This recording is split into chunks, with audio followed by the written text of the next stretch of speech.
welcome to the PodPodGuestGuest. I'm Insuling, and today we have a very special guest with us. Hi there. I'm Peter, also known as the Piachu. I'm from Sponsored by Nobody podcast. These are the guys that we said that we were going to be a podcast about in our first episode, and then that just never really came to light. But we'll get on that. There's still time. Yeah, we got distracted by Exalted, and then Godbound, and then Feelings. And that's what we're bringing you today. We're going to talk about grown-up feelings in games. Oh no, games that make me feel things. Oh, it's not just a game this time. So, there's this thing that games do, or have done, and, oh boy. They'll basically tell whoever's writing the game. They'll say, here's a role-playing game, this is what it is. Now you, the guy writing the game, your word is law. Also, you should be a jerk to your players. Perfect. Yeah, that's exactly what I want to hear from my game. Oh yeah, the good old D&Dism, I guess. And it wasn't even just D&D. It was kind of pervasive, especially in I know into the 80s when I was born, but then into the 90s when I started reading role-playing books, and I fell into that of oh, well, obviously I should be a jerk to my players because the book tells me I should. Yeah, it seems to be a game of telephone where one game says they should be direct to players and another game picks it up because, well, I guess that's how you do it, and you just trace it back, and until we go to the root of everything. Yeah, it's kind of the spirit of Gygax is still with us. Oh boy. Yeah. Oh well, this isn't the D&D episode though. We're gonna have a D&D episode. Oh boy. But today I want to spend a little bit of time just talking to Peter about what to do when your GM is being a jerk. What do you do when your GM does things that you don't want? I mean, the game says right there in the rules, hey, the GM's word is law. It's the golden rule, rule 0. Oh my. So would you like to start or should I? I can I guess I could just start with a little story. I won't mention names. If you ever hear this, then it's your game. But hey, I had fun in your game.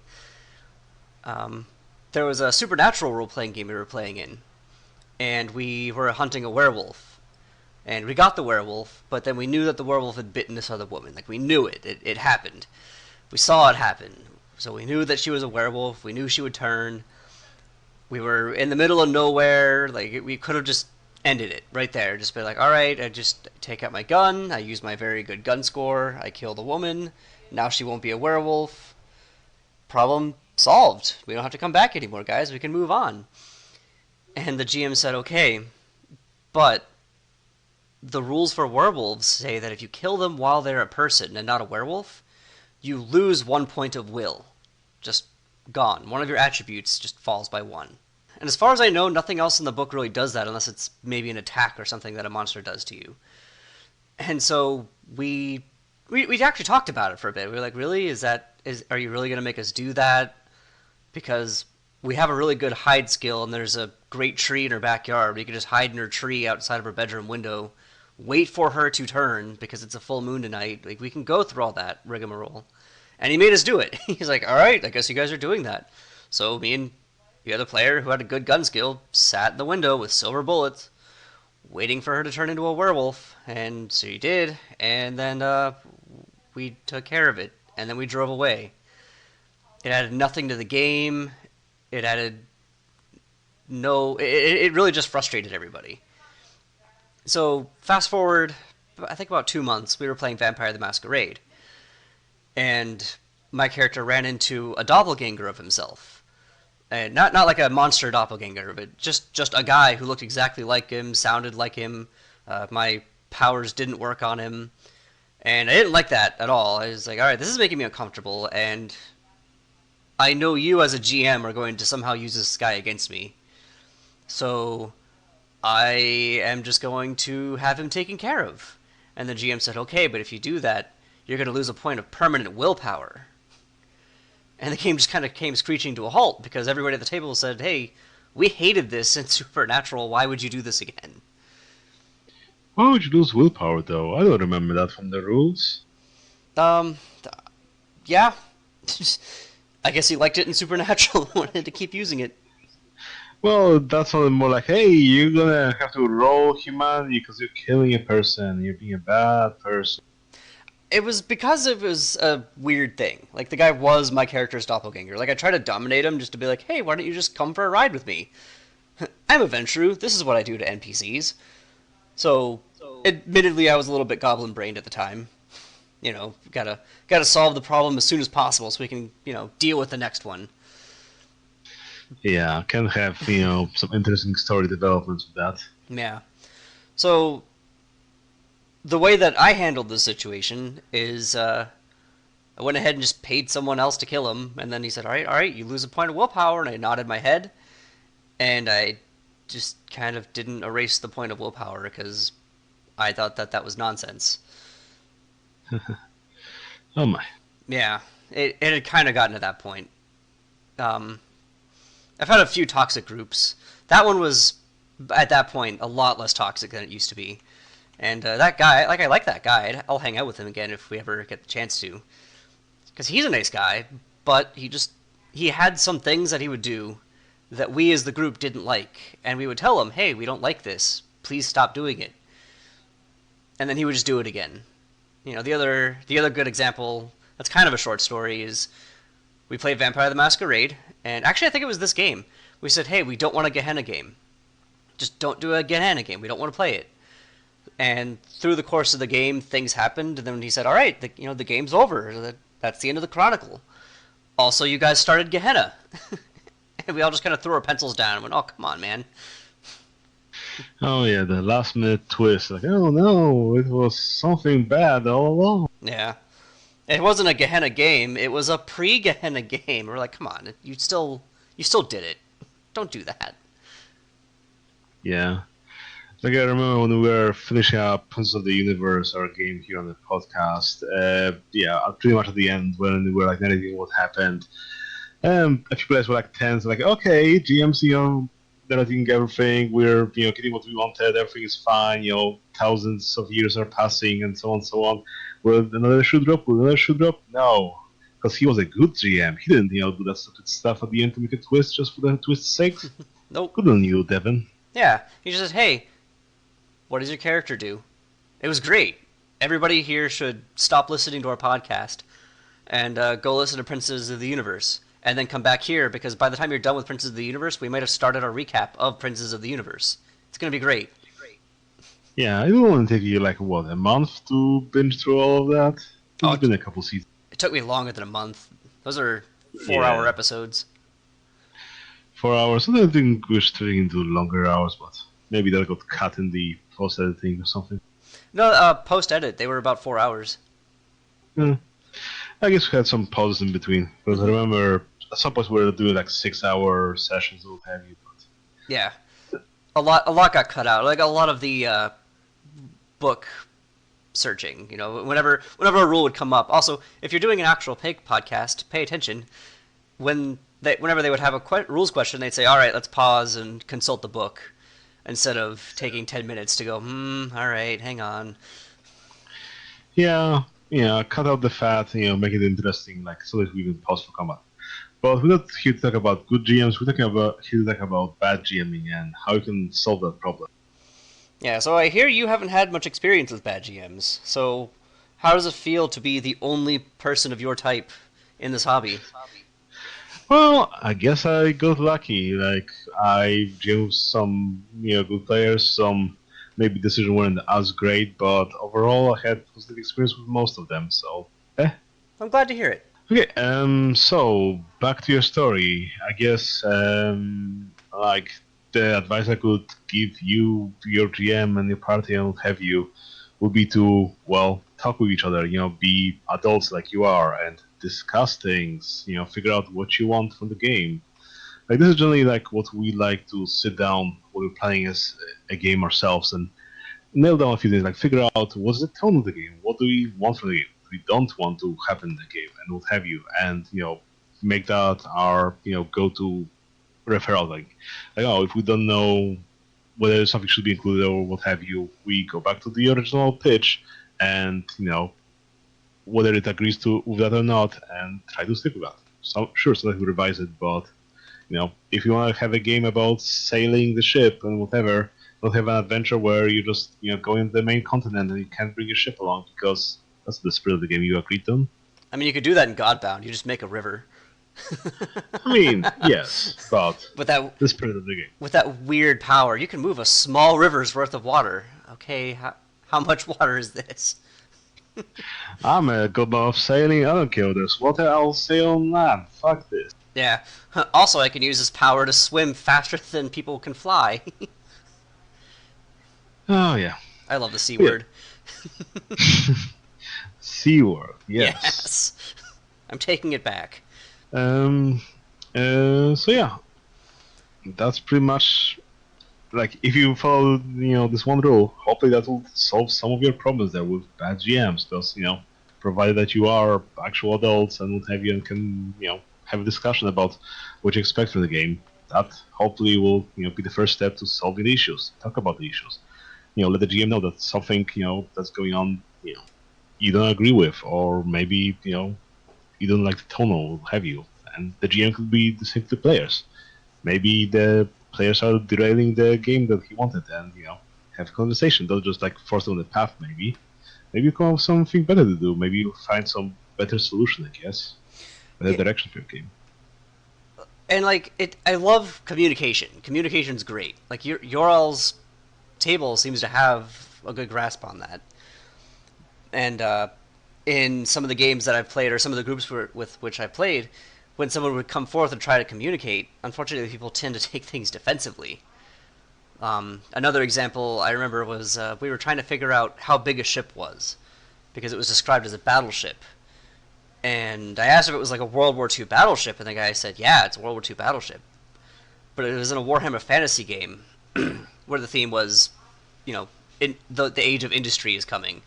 Times are moving on. And so right outside of the capital city in a river was this battleship, and we were saying, okay, but how is a battleship in a river? Like, battleships are huge. What is this? So we were trying to get it out of him. Like, what are we dealing with? What is this thing that's in the river? And he ended up having a "what do I have to do to please you all" rant, or breakdown. Yeah, I guess that's pretty much trying to figure out, okay, what's the situation, like, is it important to figure out the size of this battleship, or could you just gloss over it, maybe? Yeah. It's like, well, there's a battleship there, imagine... Well, it turned out it wasn't actually a World War II battleship, it was a riverboat, but a big ship with big guns. But we all thought that we were dealing with a ship that could fire several miles inland, and had hundreds of guns all over it, and he was like, "Oh no!" after he figured out what we were asking him, and realized that we weren't trying to insult him and say, "Oh, this is dumb." We were like, "No, this isn't dumb. This is rad. Please tell us more about your story." Yeah, I guess it's important to remember that sometimes you use shorthand, sometimes we do communicate clearly, and asking for clarification, not insulting the players. Like, hey, I'm interested in this. I'm engaged. Please tell me more. Yeah, and talks about tone are always important. Like you mentioned it, and I've always had a hard time getting tone out of people. Like whenever I've run a game, I also have a hard time figuring out how to describe the tone. So it can be rough on both sides, and so it's important for everybody to kind of remember, hey, you're both people. You both use words to describe things, and words are important, but they have different meanings to different people. And so, like a superhero game could mean one thing to one person, but then another person could think, okay, well, I love Deadpool and the Punisher, so yeah, I'm on board with a superhero game.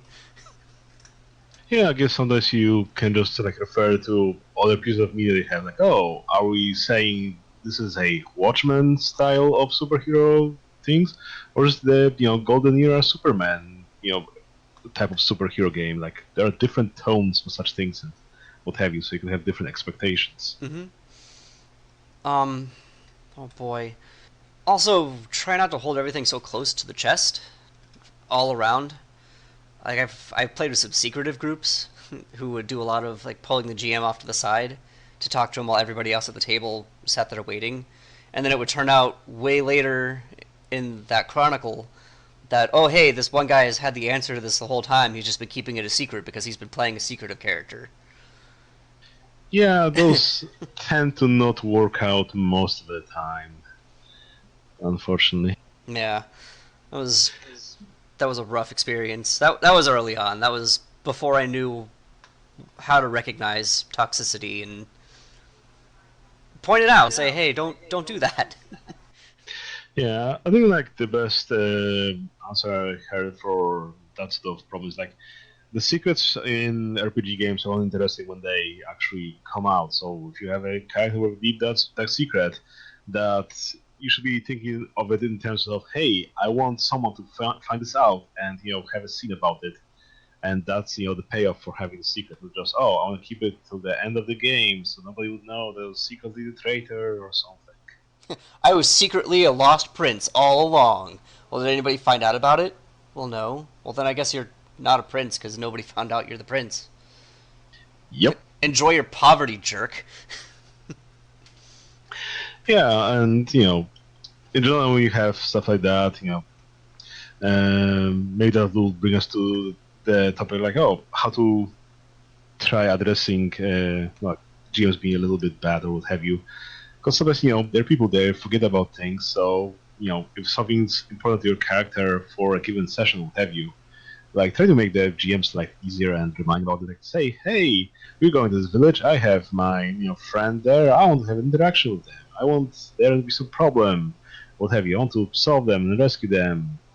Make their life easier. Bring them some sort of scene adventure or what have you that they can use straight away without having to come up with things like right when you're in the middle of the game, I guess. Oh yeah, I've actually had some okay experience with that where we would get into a setting or into like a new scene, and I'd say, "Hey, I'm interested in my character doing this rad thing while we're here." And the GM was like, "Oh, good. I didn't like afterwards. He was like, "Thanks for doing that. I actually didn't have a lot planned for the night, and I was worried I was gonna have to start improvising, but you gave me a great idea, and we got to roll with it, and that's how we had our adventure tonight." Yeah, so just like if you want something to happen in the game, if you want something out of the GM, make their life easier by presenting them actual solutions. Like the mother goes, bring them solutions of problems, pretty much.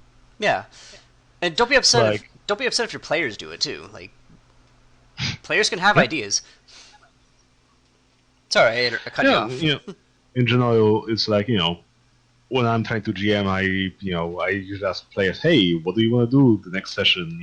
A week ahead of time, so I can prepare something cool for them and so on. Because maybe the GM's not that good at improvising, so let them know ahead of time. And if you just drop something big on them like the hour before the session and they don't incorporate it, well, that's probably on you. Earlier, I mentioned not holding things close to your chest, and I think that some people are so worried about accidentally letting something slip, accidentally spoiling a detail. But I actually kind of like it when I get some heads up, like, hey, this thing is going to happen. Because if all the players at the table are aware that something's going to happen, some new character, some you're going to find your lost loved one, or you're going to encounter your nemesis next session. Like that's coming up. Then it gives a player a chance to prepare some one-liners or to really think about how the character might handle that situation. You don't have to give them all the details, but just like, hey, like this might happen, so heads up, be ready. Also, be here or let me know if you can't. Yeah, it's generally so we also try to do in the games, figuring out do the players want to be in the know about what's going on, or do they want to be in the dark? Like when we were planning for our Ravenloft game, we said down, okay, do we want to know what the mystery? Do we want to know what's going on, or do we want to have the fun of discovering it and be in the dark for a while in the game? And we said, okay, we don't want to know what's going on. We want to be surprised and so on, because Raven loves the dark setting and what have you. So we made that decision early on and we stuck with it, and it was pretty fun. Mm-hmm. Yeah, I like listening to it. Yeah, but if it's not important to the game or it's not important to the story, if you're playing a mystery game, sure, you want to have some twists and turns and surprises. But if it's not that, and you want people to prepare for something, yeah, give them a heads up. Mm-hmm. I guess the best example we can give it here from not a game I wasn't part of, but our podcast was Ampere One.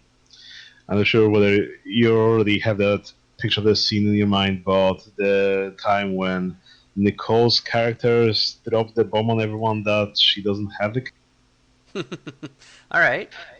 So, as the story was, it's a superhero game. One of the characters Nicole played was a sort of superhuman powered, pretty much stay-at-home mother, roughly.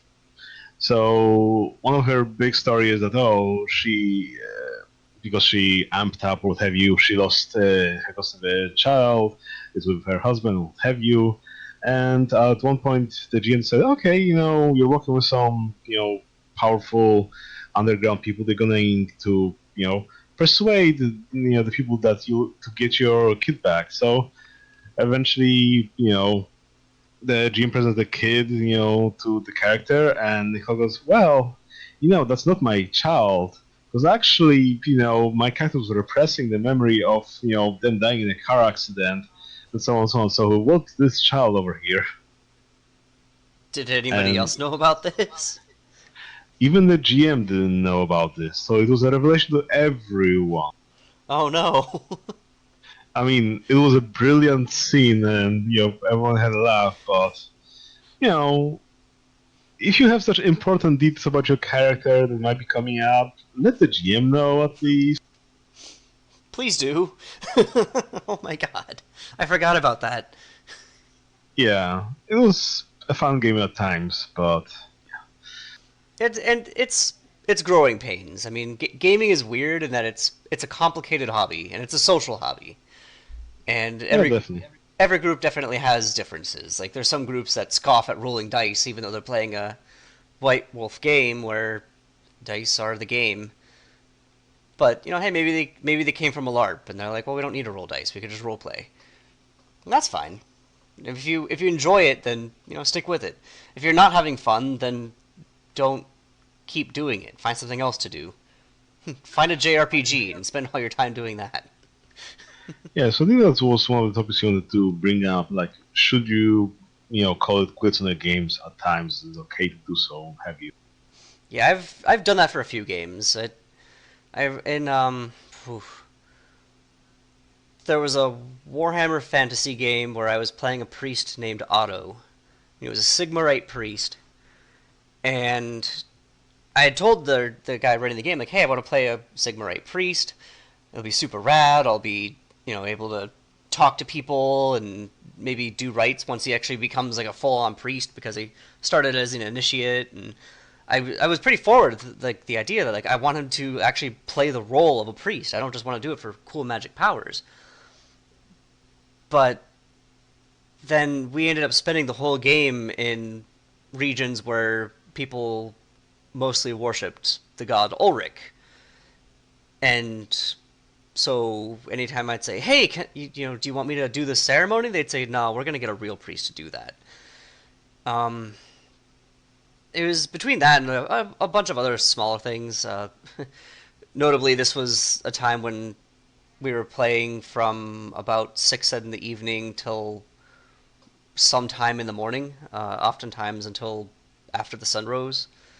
And I had to work on Saturday, so I'd have to, or rather, like, every other Saturday I worked.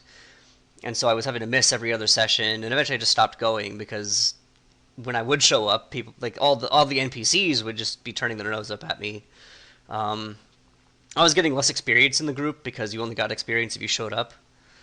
And there was one notable time when I showed up and was told, hey, you lost 2 fate points because after the end of the last chapter, when you thought that we were all safe, we all ended up in a weird chaos dream world.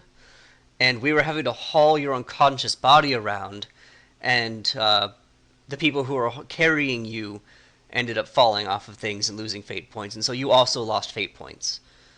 And I said, okay, so I get some experience for that, right? Like, I only need 100 in order to buy something cool and like move on to like my next career. Can I just have that? And they're like, oh no, you weren't here, so you don't get experience.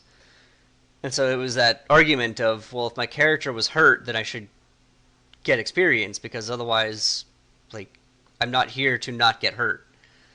I wasn't here to handle anything. And then they also still made me play through that dungeon. They're like, all right, you have to fight a chaos version of yourself that has 4 arms and all of the magic. And I'm like, but I will never get that magic, my dude. What are you doing? Oh yeah, that seems to be a lot of other problems just rolled into this one thing, I suppose. It was just a case where it was just so many things, and I think that was kind of the last straw. I showed up to one session after that, and it just wasn't fun, and so I just said, hey, I might see you all next week, and then I just didn't go back. And I should have told the GM that I wasn't going to go back, but I just didn't. I was that guy. I just stopped showing up. I mean, I still hung out with the other guys, and again, I'm not. I still hang out with that guy whenever we get the chance, but 'cause he's a cool guy. Just, oh boy. Yeah, in our game we tend to just gloss over like, oh, if someone can make it well, their character's just in the background, nothing's happening to them, they get their XP, so they're on the level of everyone else. Just, we don't have to explain how they got here, whatever, they just were there, whatever. Doesn't mean that you have to cart someone's unconscious body. They're capable of moving still. What was that last part? They're capable of moving still. Oh, yeah. You don't have to draw attention to it. Yeah, definitely. Gosh, I have a whole other episode in mind just about leveling curves. Like as characters gain experience, they do more things. So what happens when somebody falls behind? Yeah. Oof. I had a whole blog post about how you could just fall behind with a treadmill. That's like God or what have you. Not fun. But yeah, if a game isn't doing it for you, whatever, you're not having fun, yeah, sure, quit it. If you're having sort of fun, or at least it's tolerable, and you enjoy hanging out with people, maybe stick around. If there are different options here, I suppose. I mean, don't do something as a hobby. Don't do a hobby that you hate. Yeah. Because there was a while where I was coming home more frustrated, and my wife would actually ask me like, "Are you even having fun?" And I wasn't, but at that time for that game, I felt like I owed it to my friend to let him finish the game, to like finish the story, because it was like basically book 3 of this long campaign, and we just wanted to finish it. And I should not have finished that game. I should have bailed, because we might still be friends if I had done that. Oh boy. Yeah. Yeah. That just go on. It was just rough. It was just a lot of stuff, and I don't know. Yeah, like in general, if you are enjoying things, yeah, I'm sure maybe give the GM 2-3 sessions to wrap everything up, or what have you. Leave you on some nice location if that's what you want, and then move on to something else, perhaps. But if it's a game that will be ongoing for months on end or whatever, and you're not enjoying yourself right now, then it's best to just cut the losses, I suppose. Yeah. In this specific case, it might not get better. Maybe. It depends. Are you enjoying hanging out with the group? Are you enjoying other RPGs you're playing with them, or have you? And does this one game suck? Does this one GM suck? Just remember, you're all probably adults. Or, hey, maybe you're not an adult yet. Maybe you're still young. Please, take our advice. If you're not having fun, you can find a better hobby. Yeah. Go learn how to program. Talk with people about it. Let the GM know if you're not coming, at least, and move on. And if someone complains that you've ruined the game because you've left or whatever, and you were essential to it, hey, well, you're not responsible for other people's happiness, I guess. I mean, you're really not. I mean, do no harm doesn't mean you have to go out of your way to make other people happy, I guess. Yeah. I guess alternatively, if having fun with the current game, whatever, you always opt to GM yourself, perhaps. Maybe that would be an interesting change of pace, and you can have things your way and see how it is to be on the other side of the screen. It's stressful on the other side of the screen. It's scary. Everybody's looking to you to tell you about the world, or to tell them about the world, and explain every room and ask every little question, and harm all of the characters that you've taken all the time to write names for in detail. Well, at that point, just switch over to Fellowship and turn the table on them. Like, hey, you tell me about this room. This is an elven room. You're an elf. Tell me what's in an elven room. Command, law. Oh man, I've tried to get so many people to play Fellowship, and they just won't do it. I'll go into more detail about that on our D&D episode. Uh, Oh, fun. Well, yeah, there are ways you can make it easier on yourself as a GM. Say if you're not good at playing NPCs, then pitch that one of the players could be an NPC and switch things around.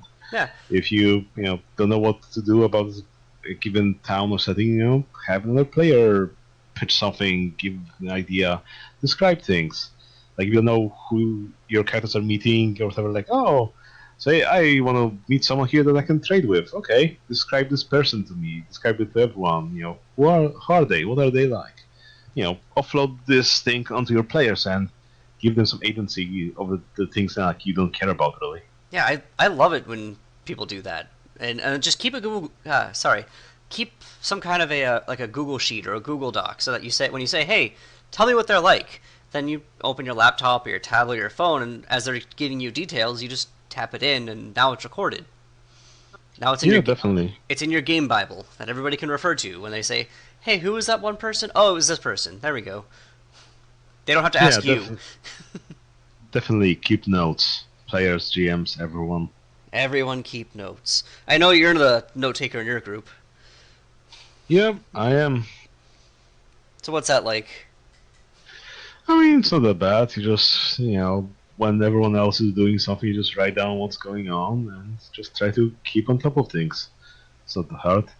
It's a lot harder if you're trying to do a wiki. I've tried doing that for Prince of the Universe. I've tried doing that for Black Star and what have you, but it's a little bit much at times.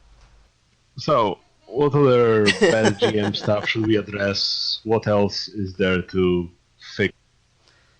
Uh, I mean, I don't want necessarily want to call this the bad GM episode. It's more the what do you do to speak up for yourself? Like, where do you draw that line to say like, hey, I don't think that that's how that should work. I remember we had a guy run a fellowship game. Actually, I did get to run a fellowship or play in a fellowship game, and it was all right. It was the guy's first time playing it might have been his first time playing a Power by the Apocalypse game, and he was doing a thing where he would just say, "All right, these guys show up, and now I'm doing a hard cut because that's what they're doing." And we would all say, "Okay, but none of us have failed any rolls. None of us have done anything. Why are we getting this cut? What is going on?" And we just didn't have the necessary vocabulary and experience with the game to understand like, oh, okay, a cut is coming, and so we need to respond to that by doing things and by moving the narrative along. And he was having a hard time helping us to move along because it was just a lot of hallways, just by the nature of what was going on. It was nothing to do with him. He wasn't being a bad GM. In fact, his descriptions were amazing. I never wanted to stop him when he was giving them. But one of the complaints I had at the end of the game was, "Hey, you spent 20 minutes describing a hallway, like an actual hallway. I'm not even making fun of a Final Fantasy game here. Like, I was walking down a hallway for 20 minutes, and I didn't want to stop you because it was a beautiful description, but it was just a hallway, and I'm very tired." Yeah, I guess you should be focusing your attention, like, what's important and what have you, like, give everything, the appropriate amount of, detail and focus. If this is an important hallway, sure, spend 20 minutes in it, but if it's just a hallway you're, walking through to get somewhere else, maybe 1 minute will be good. Yeah, well, like I was telling him, take that and then use that for when we arrive at the destination. Describe the destination for us because that's a set piece. And that's what you kind of want to do, I think, in Fellowship is really describe the set piece so the players are aware of what they have to touch, what they can do to manipulate the setting. Yeah, I guess in general, providing the GM with feedback as to how things are going is good. Yeah, If they can take such feedback, because people are still learning, all the time. Learning throughout your whole life about what to make things better and how to improve. So if something worked, tell the GM about it. Something you think didn't work, also to let them know, because maybe they weren't aware of their shortcomings and what have you. yeah. It's okay to ask them to move it along, but please be aware that if you just say move it along while doing that circular finger motion, they might get upset about that because that's kind of rude. But you can say hey, it's getting late, and this hallway is beautiful, but can we please? I don't know. I'm actually really bad with words. I'm not the one who should be giving the advice of how to do this. Good lord, don't take my advice in that regard. Try to find a nice way to do it. Well, yeah. Also, letting the GM know what's your time constraints and what have you is also useful. If you know that you have 3 hours to have some interesting session, then the GM can pace those 3 hours, so you can end out some interesting note and what have you, and not just do one hallway. Mm-hmm. Yeah, I guess at some point I had one, well, I guess inexperienced GM experience that was kind of interesting, where it was a younger fellow that was trying to GM something, and uh, pretty much we were running Fallout, and at one point he described, how we were in Brotherhood of Steel going on some adventure, and I just went along, seeing quiet as he was describing things, and he just ran us through the whole little adventure without any inputs from us, and that was kind of amusing. But yeah, first GM problems. Yeah. There's a problem that I was going to say, and I forgot what it was. Oh boy. That's a problem in and of itself. Oh no. Is it time to end the episode? Insuling's losing his focus. Old man Insuling forgetting his meds. Oh no. Forgetting my meds. I can't find a doctor to give me any. Come to Canada. It'll be For, easier. I would love to. Unfortunately, my wife and I are already married, so we can't even marry into Canada. Oh well. Oh well. We closed that door on ourselves. So I guess we should wrap here. Yeah, we can go ahead and wrap here. This is a fun talk. So remember, people, talk with your GMs, talk with each other, talk about what you expect, and discuss things. Be adults, communicate, and that should solve some of your problems. Take criticism. Take it. Accept it. Understand that it takes some bravery to give criticism, and so when a player says, "Hey, there's a thing that you're doing that I actually don't like," that takes a lot for somebody to say. Especially if they're not yelling at you about it. I mean, if someone's yelling at you about it, making you uncomfortable, never be uncomfortable.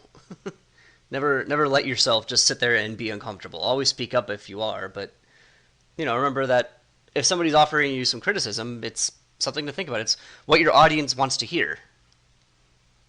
Yeah, and if you have some issue that you think should be addressed, let people know. They can't read your mind. Yeah. Yet. And it's always okay to ask your players to please stop killing all of your NPCs. Yeah, that's also good. There's a limit to how much goblin brain you can. Yeah, guys, I'm not asking you to play Lawful Good 2nd edition Paladins, but I am concerned about your well-being. Well, if you want to murder some NPCs, why don't you guys write up some NPCs for me to run so you can kill them? That'll be easier on the GM. Oh, that'd be super rad. You guys give me names and families. Yeah. It's like the opposite of the problem that I've had in the last episode or in a past episode, about players coming to the table with whole family trees and brothers and sisters and parents and aunts and uncles, and the GMs are like, and they're all dead. Now you have a reason to adventure.